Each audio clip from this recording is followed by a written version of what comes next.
Okay, semi-final part. I don't care if it's called penultimate DC, of Journey. It's time to go up the mountain. Am I missing some context? At the beginning of the game, okay, so pretty much throughout the entire game, we've been walking towards No, this I think light. he needs context on me getting Penultimate. on your case. Yes. It was during Uncharted. Yeah. Oh, When I said so, it. Yeah, that. I must have forgotten about that already. Fuck. No, I was listening to that commentary the other day when I was uploading it. That's the only reason I can recall it. But here we go. This is like really where This if is you one really of my favorite sections of the game. same, but I don't like that. It's great your first time through, and I understand that this is one of those games you can really just put it like as a one and done, but I really wanted to go through it a second time, you know, besides the recording one, and it's just really slow. I like for me, my favorite section was, you know, when you're traveling down with the manta rays, like the sand surfing and all that. I love those. Oh, fuck me. Also, hello, hypothermia scarf. That's what this. I mean, we are literally going to be frozen solid. This entire part. Yeah. Notice your scarf is decreasing. Yeah. Like it's going down, and eventually you'll actually be losing your bits of your scarf. That doesn't happen though till like near the end of it. Yes. Because you can stand in this as long as you want, and nothing will happen. Like at the very end, you're losing bits of your scarf, and here your scarf is constantly draining of energy. Yeah, so you can't fly whatsoever. Unless you manage to keep your buddy. Which I've never been able to do. Also, you do need to kind of hide behind these pillars here because the wind will blow you. Mm-hmm. Might want to finish that sentence. Now I finished it. Yeah. I just didn't want to say blow you away because that's the name of a Breaking Benjamin song. Which, by the way, at the time of this recording, they just released their newest album called Embers. It's really good. Okay. Okay, I don't want this Hold to on, sound... Full disclosure, I don't dislike them. The band, I kind of have no opinion on them, but they're still relevant. Yes. I still listen to their music all the time. I mean, Thank you. I still listen to Limp Bizkit, but I know they're irrelevant.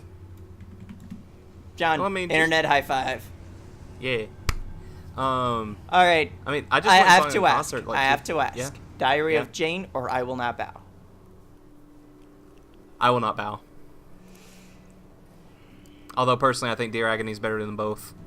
Yes. Like Dear Agony is probably my favorite album by them. It's either that or Dark Before Dawn. It's such a toss up. I don't know. I really like Chocolate Starfish and the hot dog flavor. Oh, we're still talking about Breaking Benjamin. For me, Dark Before Dawn is one of my favorite albums. What's the one that had Diary of Jane? Phobia. Yeah. Those are my two favorite albums. For me, my top songs are So Cold, Diary of Jane, I Will Not Bow, Dear Agony, and what was the other one? Had Enough. For me, this is in no particular order. Dance with the Devil, Evil Angel, pretty much any of their songs that had the word angel in it is always good for some reason. Ow, the edge. Angels Fall. Angels Fall, that's a really good one. Ow, the edge. Hold on, let me look at the album list because I'm actually looking it up right now. I'm looking at their tracks. Yeah, Diary of Jane, I Will Not Bow. All right, Dark Before Dawn. Here we go. Diary of Jane, I Will Not Bow. Okay, so Failure, Angels Fall, Never Again, The Great Divide, Ashes of Eden is one I really love. I haven't kept up with them, so the only albums I'm familiar with are Dear Agony and Phobia. No. It's actually funny Phobia. that, What's the one with the album cover of the guy with his head in his hands? Checking now. Ooh, so dep. Shut up. Look. We Are Not Alone.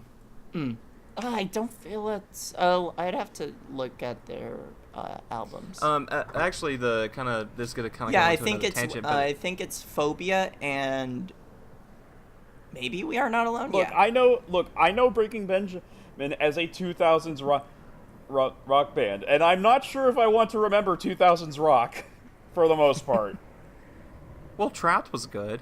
Like, there's a don't get me wrong, I like plenty of 2000s songs in general, but that was a weird time. Well, see, like some of my favorite You want to albums know what actually come 2000s from rock that.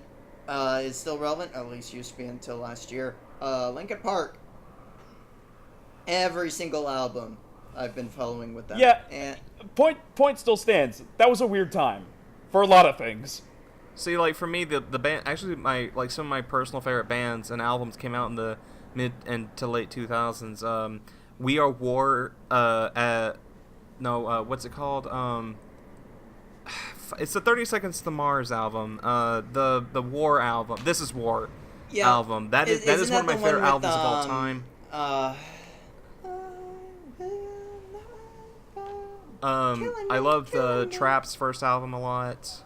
What's 3 Days Grace 1X is one of my all-time favorite albums. What's the 30 Seconds to Mars song? They go, bury me, bury me. That's The Kill. Thank you. That's That's how I found out about them, only thanks to Rock Band. But kind of bringing this back to Breaking Benjamin, but I'm gonna go into another kind of tangent. Go ahead. So it's when I first really got into Breaking Benjamin. This was back on my older channel called Rocky Dog 200. I was Let's Playing Pikmin, or it was when I first bought Pikmin before I Let's Played it. I was playing that game while listening to no wait that was 1X. Okay, sorry. It was when I was playing Wind Waker on my old channel. Every time I had a sale somewhere and I didn't feel like talking, I would put that album on because I loved it that much. Because like I think I even said in that commentary, like, okay, I'm gonna go back to listen to Breaking Benjamin now because this is a really good album. And actually, what's kind of funny is when I did Ratchet 2, again, I was going through a really big Breaking Benjamin phase. When there's a part in Ratchet 2, and I don't know exactly who is going to be recording it yet on this channel because it's either going to be me or DC. There's a part where you can collect 100 crystals, and I show it, but I speed it up because it takes forever. Cause it's a really big open sandbox level, and I don't really like it much. And you use a Breaking Benjamin song. Well, I found a instrumental version someone made and used it because I wanted to include it because I was like, you know what, fuck it. I like Breaking Benjamin, and so I want to listen to this while I'm editing. So I found any excuse I could. And it never got copyrighted. I mean, like... At least to my knowledge, I haven't gone This into that scene count in years. right here. No, is this what I'm talking? This is where you're being chased, right? Or you have to hide from the predator? No, we've already gone through the chase sequence. At this point, we're hiding a lot. Because if you look at the top, guy. like this is to me the hardest part of the entire game. And it's, for me, the tensest. Like, holy shit, this music. Also, if you can kind of see, if you see me doing like the little shout thing, it's very, very weak during this scene. Yeah.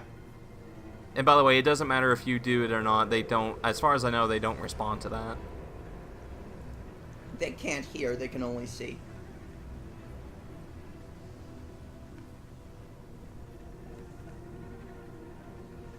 But yeah, like the music, the way the character is, really going through hell right now.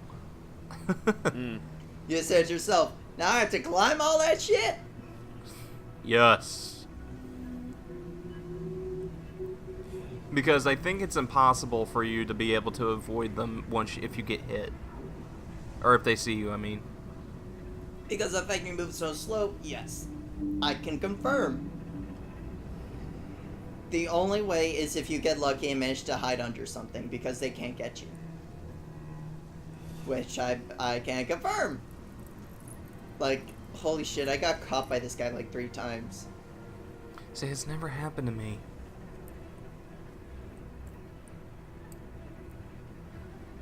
this music. Also, this is two different ways that you can orchestra's go. having a field day with those violins. Yeah. Oh no. Look, I have I- nothing else to say. Okay, I'm gonna make like little jokes. Just shut up and watch. Yeah, we're a commentary channel. Yeah, Then we let me kind and of John need. talk. You guys aren't talking that much. I was gonna say, so there are two different routes you can take here. The route I'm taking is actually the easier of the two, and you get a hidden mural here, so you can extend your scarf. Okay, then I went the other way. I No don't- wonder it was a pain in the ass for me because you actually found a safe way. Well, see, like this right here, this path.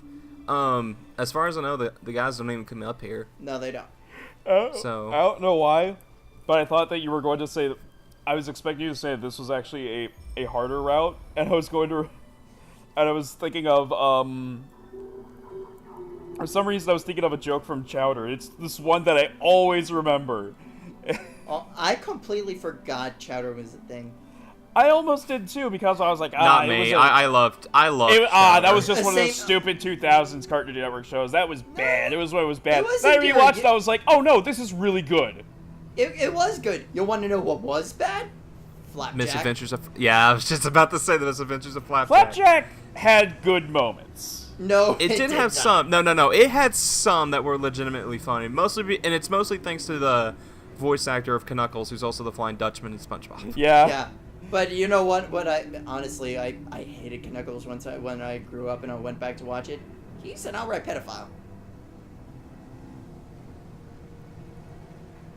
I mean, there's a lot. I mean, a lot of '90s cartoons also don't age that well, either. So It's like right Well, now, and you I'm could still tell trying it to was understand. intentional. Like they were trying to see what the hell they could get away with. See, like, honestly, right now, I'm still trying to question why Edda and Eddie sound effects have become a meme all of a sudden. because they're so stupid. I never liked No. Ed and Eddie. Being honest. I know, and this is why it's so hard for us to talk sometimes, DC. It's hard for us. Yeah, DC, it's hard for us to talk to you because you're wrong. But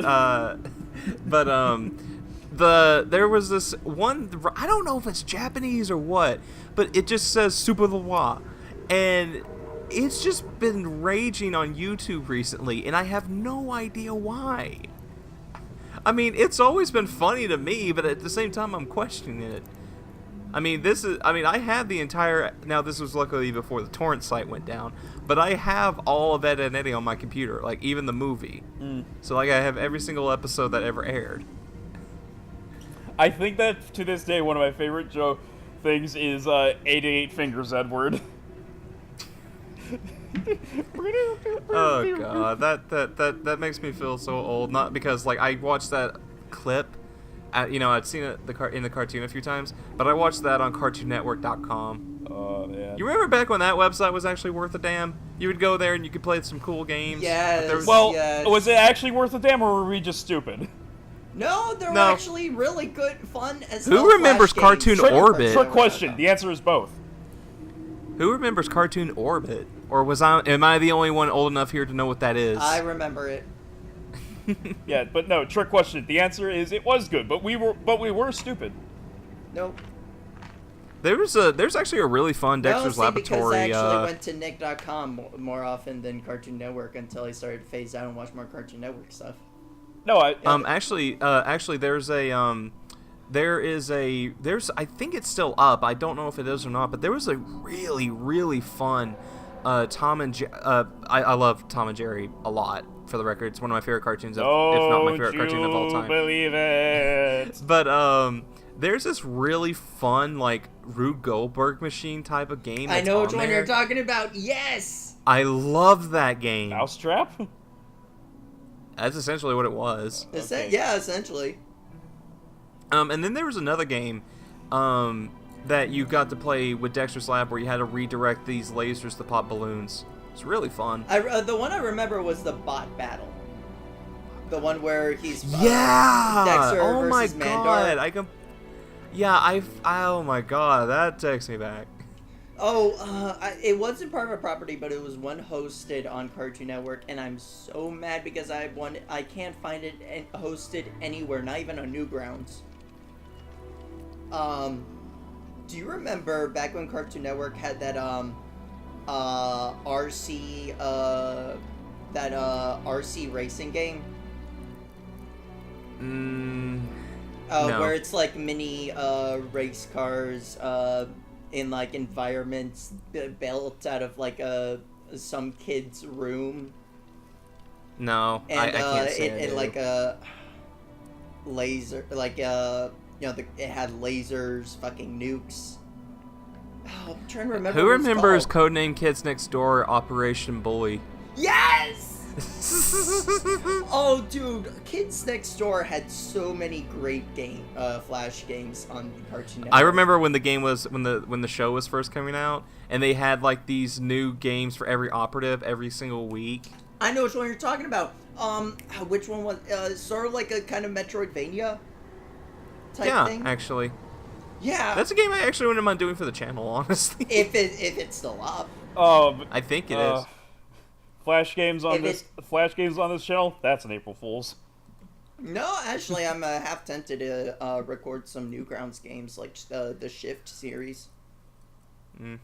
Well, we can talk about in the next part. See you guys then.